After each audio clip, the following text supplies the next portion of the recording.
Hi students, today I am before you with a new topic and that is correct uses of conjunctions.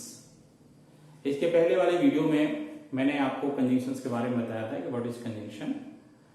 Conjunction is a part of speech which joins two words, two phrases, two sentences.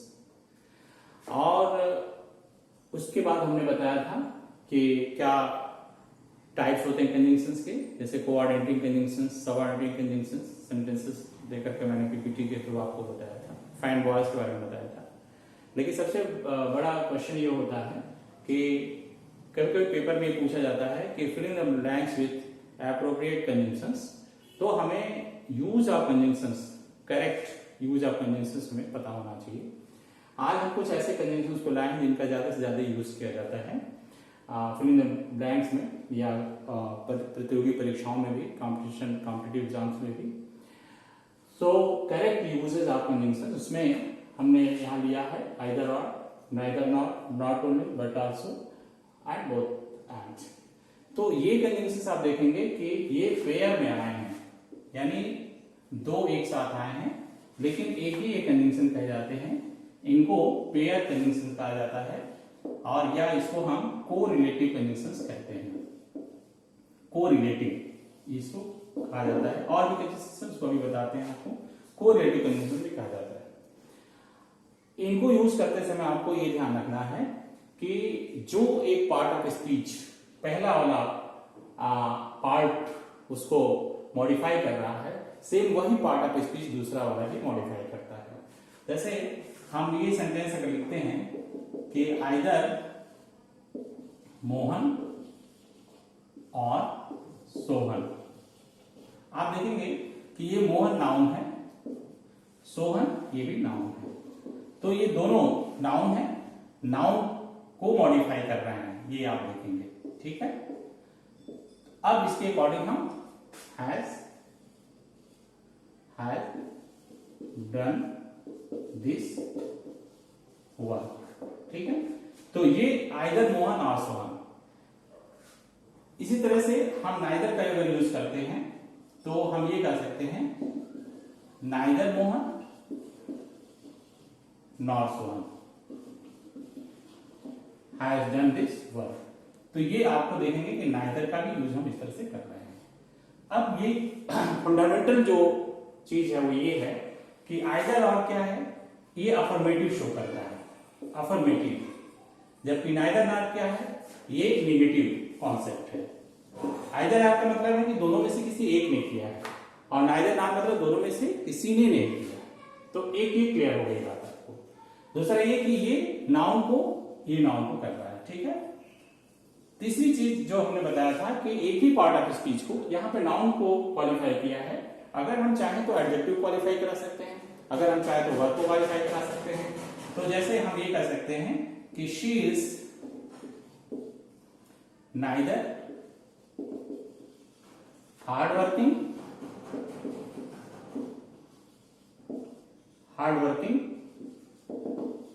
Nor talented. मतलब न तो hard working है और न ही talented है. ये adjective, दोनों adjective को इसने कवर किया है. ठीक है. एडजेक्टिव है, दोनों एडजेक्टिव को कवर किया है. हम फिर देखते हैं कि नॉट ओनली बट आल्सो या बोथ हैंड की बात करें तो इसमें क्या है कि दोनों चीजें होती हैं. जैसे हम ये कहें कि Mohan is both intelligent and diligent. ये दो क्वालिटी है, इंटेलिजेंट एंड डिलीजेंट. ये दोनों एडजेक्टिव्स हैं. ये दोनों एडजेक्टिव हैं. इन दोनों एडजेक्टिव के लिए ये यूज किया गया है. बोथ हैं, दोनों ये एडजेक्टिव के लिए यूज किया गया है. तो सेम चीज यानी बोथ हैंड को आप देख रहे हैं. इस तरह से सेम चीज जो है नॉट ओनली बट आल्सो, इसके साथ हम यूज कर सकते हैं. हम ऐसे लिख सकते हैं Mohan is not only intelligent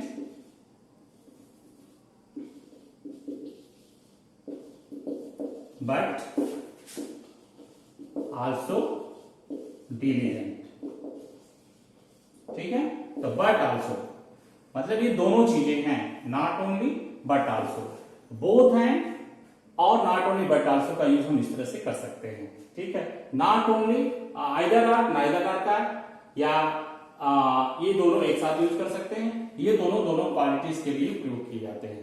तो इस तरह से आप देखेंगे कि इनके प्रयोग खास रूप से ध्यान देना है कि अगर एडजेक्टिव को मॉडिफाई करना है तो दूसरा पार्ट भी एडजेक्टिव को मॉडिफाई करे, अगर कोई पहला पार्ट नाउन को कर रहा है तो दूसरा पार्ट भी नाउन को ही करेगा, ठीक है। दूसरा एक और इंपॉर्टेंट चीज है कि जो वर्ब है, ये वर्ब जो लास्ट वाला ये वर्ड आ रहा है, इसके नंबर के अकॉर्डिंग यूज होता है यहां पर, ठीक है। इसमें तो दोनों के लिए प्लूरल ही यूज किया जाएगा, ये ध्यान देना है। दूसरा पार्ट जो है वो दो, आल्दो, एट, वेदर और लेस शुड को हम देखते हैं। दो और आल्दो एक की बात करें तो इसमें ये है कि दो आल्दो एक ही चीज है, उसके साथ साथ एट आता है। हम बात करते हैं जैसे आल्दो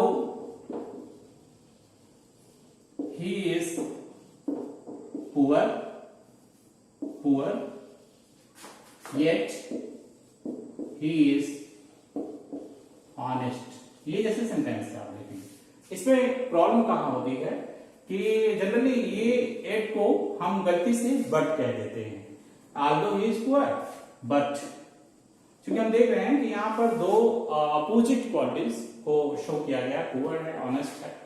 तो ऐसे केस में ये ध्यान रहना चाहिए कि आल्दो या दो, इसके पहले हम दो भी लिख सकते हैं, दोनों एक ही चीज है, दो या Aldous is poor yet he is honest. अगर आपने गलती से बट लगा दिया तो ये गलत हो जाएगा, बट नहीं होना चाहिए, क्या होना चाहिए, येट ही होना चाहिए। अच्छा, दूसरा ये उपाय है कि हम ये कर सकते हैं कि येट को भी हटा सकते हैं। उस केस में क्या होगा कि दो, सपोज he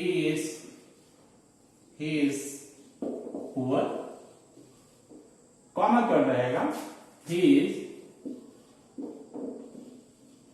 honest। ये ध्यान देना है, ये कॉमा लगेगा केवल, आपको ना एट लगाना है ना बट लगाना है, केवल कॉमा लगा देंगे तो काम करेगा। ये कंसेशन को शो कर रहा है, किसी तरह का कंसेशन है उसको शो करता है, आल्दो या दो, एट। दूसरा जो है वेदर आर की बात करते हैं। तो वेदर आर में क्या है कि वेदर आर कोई ऑप्शन को शो करता है, इसी तरह का कोई विकल्प है उसको शो करता है। जैसे I cannot say, can't say weather he will come और नॉट, ये जैसे आए, वेदर ही विल कम और नॉट, वो आएगा या नहीं आएगा। तो इस तरह से ये किसी न किसी वेदर और जो है किसी न किसी ऑप्शन को शो करता है, और इस तरह से इसका यूज होता है, वेदर और का यूज होता है। तीसरा है लेस्ट और शुड, लेस्ट के साथ शुड का प्रयोग करते हैं, ठीक है, हमेशा शुड का यूज करेंगे। कभी कभी गलती से शुडेंट का यूज कर देते हैं तो गलत होगा। जैसे क्या है कि हम सेंटेंस कुछ लिखते हैं, walk carefully लेस्ट you should fall, ये ध्यान दीजिए शुड का यूज किया गया। वॉक केयरफुली, सावधानी से चलिए, कहीं ऐसा ना हो, लेस्ट का मतलब है कहीं ऐसा ना हो कि आप गिर पड़े। अब देखिए कहीं ऐसा ना हो कि आप गिर पड़े, ये आपका निगेटिव है, तो निगेटिव है लेकिन शुड का यूज किया गया। अगर हम लिखते ये कि शुड नॉट तो ये गलत हो जाता है, ये गलत है। यदि आपको सेंटेंस ऐसा कर लिखेंगे कि walk carefully लेस्ट you shouldn't fall, तो ये गलत होगा। आपको हमेशा ये लिखना होगा कि walk carefully लेस्ट you should fall, कहीं ऐसा हो कि आप गिर पड़े। तो इस तरह से इसका यूज हम, ये भी कोरिलेटिव कंजंक्शंस हैं, इनका यूज हम इस तरह से कर सकते हैं। नाउ नो सूनर देन, जो कि एज सून एज के बराबर ही है, और हार्डली, व्हेन और बिफोर की बात करते हैं। तो नो सूनर देन को जब हम यूज करते हैं तो नो सूनर के साथ देन का यूज होता है। और एक चीज और देखिए, जैसे सेंटेंस में लिखता हूं, एक सेंटेंस है, no sooner did he did he go then father came. ये जैसे सेंटेंस है। एक चीज का ध्यान रखें यहां पे कि ये देन का यूज आ रहा है, नो सूनर के साथ देन का यूज किया गया है, नंबर 1। नंबर 2 क्या है कि नो सूनर जो हम ये सेंटेंस लिख रहे हैं इसके साथ डिड का यूज कर रहे हैं। ये इंट्रोगेटिव कॉन्सेप्ट है। No sooner did he go, did he go आप जानते हैं इंट्रोगेटिव है। और दूसरा जो पार्ट है ये पास्ट इंडेफिनिट क्या है और दैट से जुड़ा हुआ है। तो इस तरह से हम देखेंगे कि नो सूनर के साथ डिड का यूज किया गया है और दूसरा ये दैन का यूज करते हैं। इसके साथ कभी भी एक सिचुएशन आती है, कभी कभी डिड के साथ हम डिड की जगह पर हम हैड का यूज कर सकते हैं। जैसे हम ऐसे भी लिख सकते हैं, no sooner had he gone then father came. ठीक है, तो ये भी हो सकता है, यानी हैड भी आ सकता है, डिड भी आ सकता है, ये दोनों आ सकते हैं इस तरह से। दूसरे पार्ट में देन का ही यूज हम करेंगे। ठीक है, तो नो सूनर मतलब ज्यों ही, इसका मतलब है ज्यों ही वो गया फादर आ गया। दूसरा चीज है कि एज सुन, इसका मतलब एज सुन एज भी है, यानी एज सुन एज हम ऐसे लिख सकते हैं, as soon as he went, comma रहेगा, father came. As soon as he went father came. तो ये आपका ये सिंपल स्ट्रक्चर इसका होगा। ये दोनों ये सारे तीनों सेंटेंसेस बराबर होंगे। ठीक है, दूसरा कॉन्सेप्ट है हार्डली वेंट। हार्डली के साथ हार्डली या इसके साथ हम कह सकते हैं स्कैर्सली भी वही मतलब होता है। स्कैर्सली तो एक ही होता है, हार्डली या स्कैर्सली इसके साथ वेंट का प्रयोग करते हैं या बिफोर का प्रयोग करते हैं, इसका मतलब वही होता है। जैसे ही हैड हार्डली या स्कैर्सली गॉन वेन या बिफोर, ये दोनों में कोई लगा सकते हैं, फादर केम। ठीक है, तो वेन है हार्डली या स्कैर्सली में कोई एक लगाया गया है, दूसरी तरफ वेन का यूज किया गया है। He had hardly scarcely gone when या बिफोर फादर केम। हम दोनों में से किसी का यूज कर सकते हैं। हम ये भी कर सकते हैं कि हार्डली स्कैर्सली को पहले भी कर सकते हैं, यानी ये सेंटेंस ऐसे भी हो सकता है कि हार्डली और scarcely had father gone when he gone when father came. तो ये यहां पर ऐसे भी हम यूज कर सकते हैं, स्टार्टिंग में भी इसका यूज कर सकते हैं। तो ये हार्डली स्कैर्सली इसका मतलब होता है मुश्किल से, और यहां पर यानी ज्यों ही, इस तरह से ये दोनों कंजुगेशंस का यूज कर सकते हैं, नो सूनर देन का या हार्डली वेन नॉट बिफोर का यूज कर सकते हैं। अब कुछ और हम कंडीशन देखते हैं, जैसे सो एज, एज। ये सो एज और एज दोनों कंपेयर करने के लिए आता है पॉजिटिव डिग्री में, ये ध्यान रखिए आप। ठीक है, तो जैसे हम कोई सेंटेंस लिखते हैं सो एज के लिए कि या एज के लिए, तो सो एज निगेटिव है, एज पॉजिटिव है। जैसे she is as beautiful as her sister. ठीक है, तो as beautiful as her sister, ये आपका कंपेयर करने के लिए आ रहा है, ये अफर्मेटिव में है। ठीक है, अफर्मेटिव में है। लेकिन नेगेटिव की बात अगर करेंगे तो वही सो एज हो जाएगा। अगर हम नेगेटिव बात करें तो she is not so beautiful as her sister, तो ये निगेटिव में सेंटेंस आ जाएगा। सो एज का प्रयोग निगेटिव के लिए कर रहे हैं और एज का प्रयोग पॉजिटिव के लिए कर रहे हैं। ठीक है। दूसरा है बिकॉज, सिंस और फॉर का यूज हम करते हैं। देखिए बिकॉज, सिंस और फॉर में जैसे कोई सेंटेंस लिखते हैं कि आई was absent because I was suffering from fever, ये सेंटेंस दे रहा है। देखिए यहां पर बिकॉज का जो सेंस है वो क्या है कि स्ट्रॉन्ग पॉसिबिलिटी को शो करता है, यानी बहुत ही स्ट्रॉन्ग है।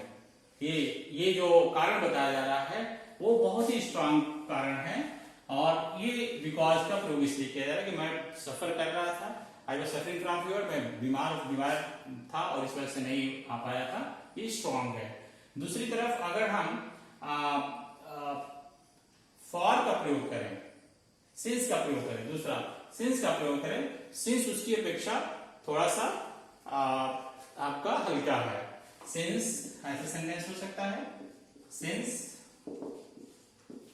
आई वॉज सफरिंग फ्रॉम फीवर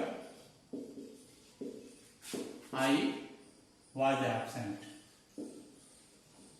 ठीक है, तो ये थोड़ा सा उतना स्ट्रांग नहीं है ये रीजन जितना स्ट्रांग बिकॉज का प्रयोग किया गया है। फॉर का क्या है कि फॉर इन बिटवीन है, दोनों के बीच का है, इन मिडिल है। तो हम ऐसे कह सकते हैं I was absent for I was suffering from fever. तो ये सेंटेंस आपका फॉर का, यानी it is not so strong as because और एज सिंस। ये कारण बता रहा है लेकिन उतना स्ट्रॉन्ग नहीं है, इन बिटवीन है, दोनों के बीच का है। दूसरा है टिल, अनटिल और अनलेस की बात करेंगे हम, तो टिल और अनटिल को जानते हैं, ये टाइम को शो करते हैं, टाइम को शो करते हैं। और जो अनलेस है वो क्या शो करता है, कंडीशन को शो करता है। अनलेस ये कंडीशन को शो करता है। अनलेस का मतलब होता है इफ नॉट, ये कंडीशन को, और अनटिल का क्या मतलब होता है, अनटिल का मतलब होता है टिल नॉट। ये याद रखना है आपको, समय अगर बता रहा है, जैसे वेट हियर टिल या अनटिल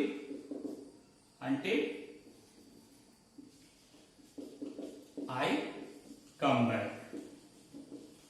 ठीक है, तो टिल अगर रहेगा तो इसका मतलब कि आप इंतजार करें जब तक मैं वापस आता हूं, और अनटिल है तो जब तक मैं वापस नहीं आता हूं। टिल नॉट नेगेटिव ये है, अनटिल नेगेटिव है। ठीक है, अब इसके साथ अगर आप ये लिखेंगे कि wait here until I do not come back, तो ये सेंटेंस गलत होगा, बिकॉज ऑलरेडी इसमें नॉट लगा हुआ है इस सेंटेंस पे। ठीक है, अनलेस का क्या मतलब है कि ये कंडीशन शो करेगा। हम ऐसे कह सकते हैं wait here unless you finish this work, यानी कि ये कंडीशन लगाया जा रहा है कि जब तक ये आप काम कंप्लीट नहीं कर पाते हैं तब तक ये कंडीशन है कि जब आप काम कंप्लीट कर लेंगे तभी आप जा पाएंगे। तो ये एक कंडीशनल सेंटेंस है और ये कंडीशन को शो कर रहा है, इफ नॉट यू फिनिश, अगर आप उसको कंप्लीट नहीं कर पाते हैं तो। और ऊपर वाला जो है समय को शो करता है। ठीक है, अब हम बात करते हैं rather than की, as if की, और या as though की, और when या if की। ठीक है, तो अब rather than में क्या है कि किसी चीज को प्रेफरेंस की बात करते हैं हम। दो चीजें हैं, दो में किस चीज को आप प्रीफर करते हैं, किस चीज को आप प्रीफर करते, प्राथमिकता किस चीज को देते हैं, ये अगर शो करना है तो rather than का यूज होता है। जैसे आई वुड का प्रयोग करते हैं, I would rather die than beg। इसका मतलब क्या हुआ कि भीख मांगने से अच्छा है कि मैं मरना पसंद करूंगा। तो I would rather die, rather यहां यूज किया गया है और दूसरी तरफ than का यूज किया गया है, ये कंपैरिजन के लिए आया हुआ है। ठीक है, तो वुड रैदर का जो हम यहाँ पे इस्तेमाल करते हैं, इसका मतलब प्रीफरेंस होता है, प्राथमिकता देना, प्रीफर करना। अब है एज इफ या आज दो की बात करें तो एज इफ या आज दो का मतलब होता है मानो, ऐसा कोई चीज, जैसे he talks as if he were a prince. ये जान लीजिए यहां पे एज इफ लगाया गया है, ठीक है, मानो he were a prince means he is not a prince, he were a prince. ये आपको वर का पास्ट का प्रयोग किया गया है, किसी भी सेंटेंस के साथ हम वर का यूज करेंगे, किसी भी सब्जेक्ट के साथ यूज करेंगे, ठीक है। जैसे he talks as if he were a prince, she talks as if she were a princess. यहां पर एज इफ है या एज दो, इसका मतलब होता है मानो कि वह एक प्रिंस हो, तो एज इफ या एज दो। और यहां पर यह ध्यान देना है कि जैसे वाज या इस का प्रयोग ना करके हम वर का प्रयोग करेंगे किसी के साथ भी, ठीक है। तीसरा है व्हेन या इफ। आप जानते हैं व्हेन या इफ का प्रयोग कंडीशन को शो करने के लिए किया जाता है, कंडीशनल क्लास कंडीशन को ये बताता है। जैसे if I go to market I shall bring you a cycle. अगर मैं मार्केट जाता हूं, इफ, ठीक है, अगर मैं मार्केट, ये क्या है, कंडीशन को शो कर रहा है, if I go to market. और ये देखेंगे कि ये फ्यूचर को शो कर रहा है, हालांकि ये है प्रेजेंट इंडेफिनिट है और इधर क्या है आपका फ्यूचर इंडेफिनिट है, ठीक है। तो ये फ्यूचर के लिए कि अगर मैं मार्केट जाऊंगा, यदि मैं मार्केट जाऊंगा तो मैं आपके लिए एक साइकिल लेके आऊंगा, ठीक है। तो अब इफ का इसकी जगह पर हम व्हेन का प्रयोग कर सकते हैं, when I go to market, ठीक है, यहां पर कॉमा है और ये ध्यान देना है कि देन नहीं लगाना है आपको। When I go to market comma रहेगा, I shall bring you a cycle. तो इस तरह से व्हेन या इफ के साथ दोनों ये कंडीशन को शो करेंगे और इनके साथ देन का प्रयोग नहीं होता है, केवल कॉमा हम लगाएंगे, ठीक है। अब कुछ और बहुत ही इंपॉर्टेंट प्रिपरेशन की बात, कंजंक्शंस की बात हम करते हैं। इसमें आपका एंड है, बट है, एज वेल एज है, देन है, और, सो, आफ्टर, बिफोर एक्सेट्रा है, इसकी हम बात करते हैं। अच्छा देखिए, एंड का प्रयोग हम कहाँ करते हैं? एंड का प्रयोग दो सिमिलर जो सेंटेंसेस हैं, दो सिमिलर जो वर्ड्स हैं, उसको ऐड करने के लिए करते हैं। जैसे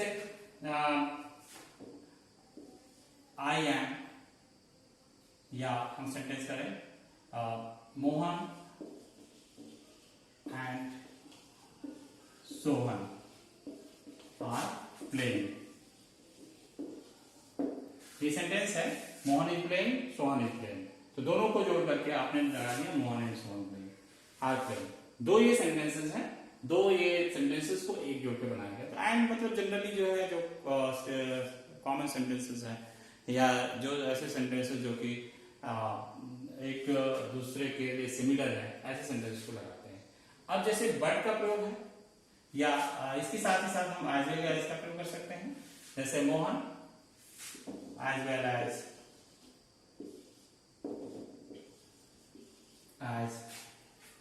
सोहन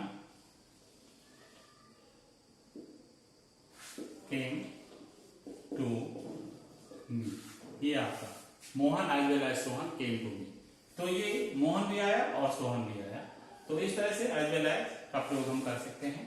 फिर हम दैन का प्रयोग देखते हैं, बट का प्रयोग देते हैं। बट में क्या है कि बट में कंट्राडिक्शन होता है, एक दूसरे से अपोजिट चीजें होती है, उसको बताते हैं। जैसे Mohan is playing but Sohan is sleeping, ठीक है। तो बट सोहन इज स्लीपिंग, ये आया आपका, मोहन प्ले कर रहा है, सोहन जो है स्लीपिंग कर रहा है। तो ये एक दूसरे के अपोजिट चीजें हैं, ये बट का प्रयोग हम इस तरह से कर सकते हैं। देन का प्रयोग कहाँ करते हैं हम? देन का प्रयोग जो है कंपेयर करने के करते हैं, कंपैरेटिव डिग्री में कंपेयर करने के लिए, ठीक है, दो चीजों में। जैसे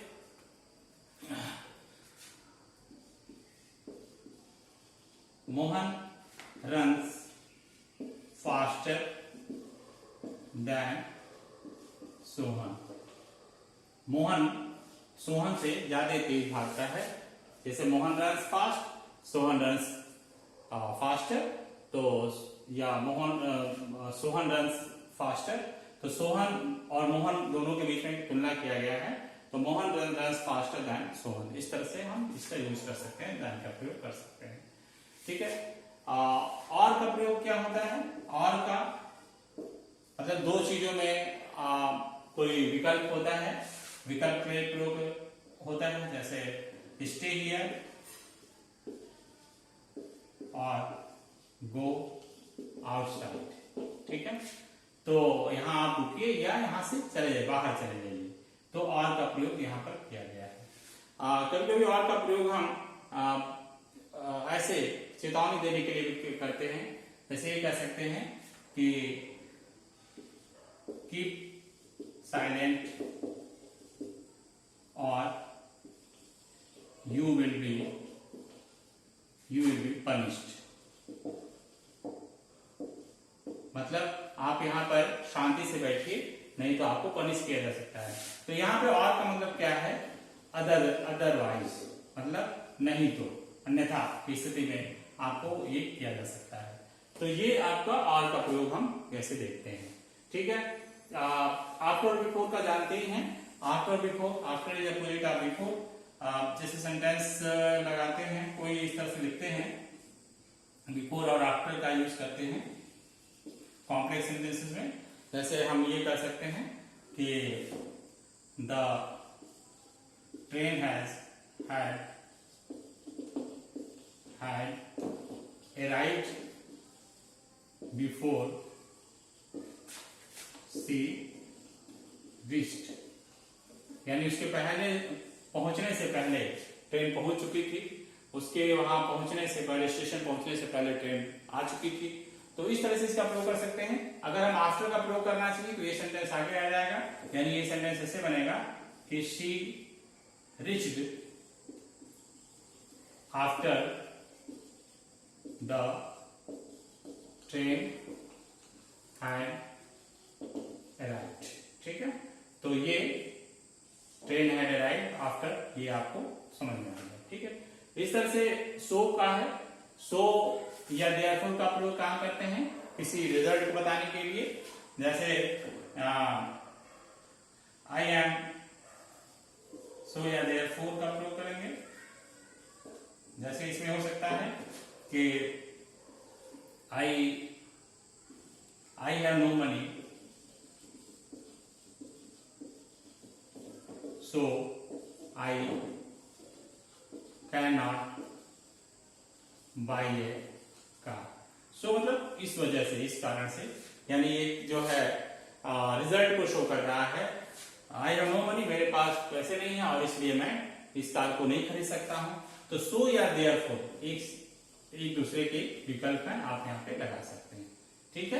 तो इस तरह से कुछ कंजंक्शंस का आपने प्रयोग देखा, और जो पहला मेरा वीडियो है उसके साथ इसको जब क्लब करेंगे तो आपको एक कॉन्सेप्ट क्लियर हो जाएगा कि हम कहाँ कहाँ कंजंक्शंस के यूज करते हैं।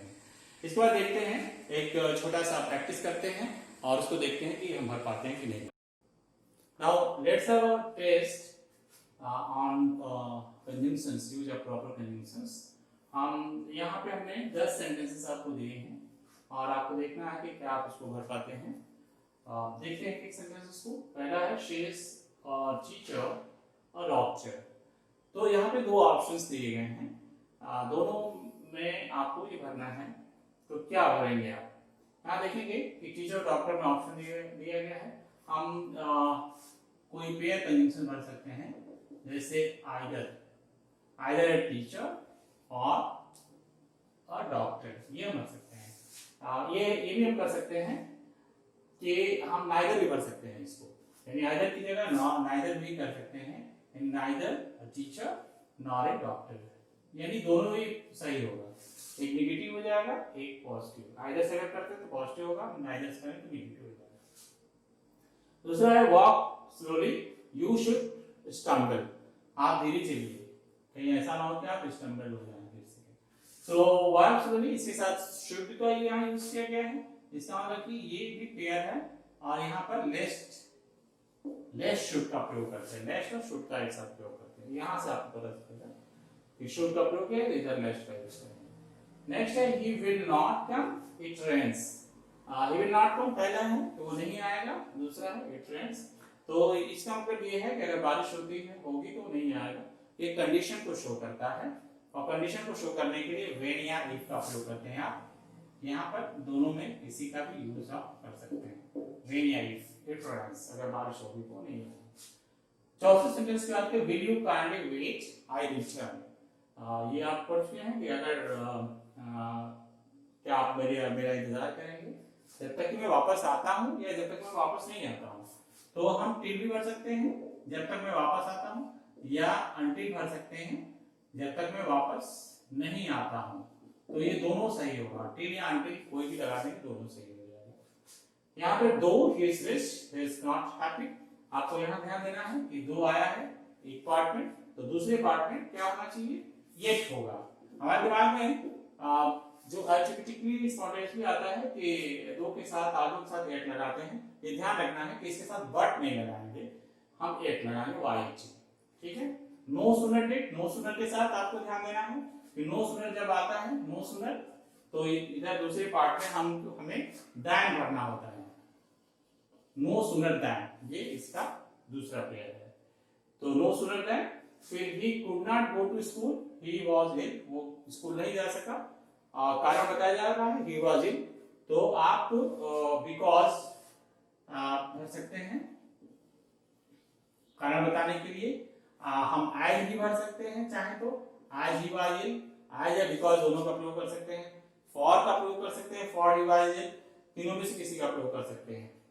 फिर से she danced as if she a professional dancer, as if का प्रयोग किया गया, एज इफ, तो एज इफ का या as though जब आता है तो दूसरे पार्ट में पास्ट में होता है और वो शी वर, ये शी वर का प्रयोग, वर का यूज करते हैं और दूसरे किसी वर्ड का यूज नहीं करेंगे, किसी दूसरे वर्ब का यूज नहीं करेंगे।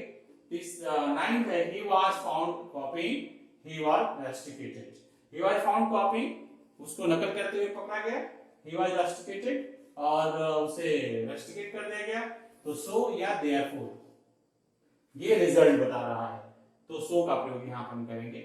I would rather steal and I would rather के साथ हम than का प्रयोग करते हैं, तो यहाँ पर than का प्रयोग करेंगे। तो इस तरह से हम देखेंगे कि रूल्स को कुछ हम याद करेंगे, कुछ प्रैक्टिसेस करेंगे, तो इस तरह से सही कंजंक्शन का प्रयोग हम अपनी परीक्षाओं में जो पेपर में आता है उसको हम अच्छी तरीके से कर सकते हैं। और हमें ज्यादा से ज्यादा दोनों पहले वाली वीडियो को, इसके पहले पीपीटी को और इसको दोनों एक साथ जब पढ़ेंगे तो कंजंक्शन के बारे में हमारे जितने डाउट्स हैं वो क्लियर हो जाएंगे। Thank you for watching.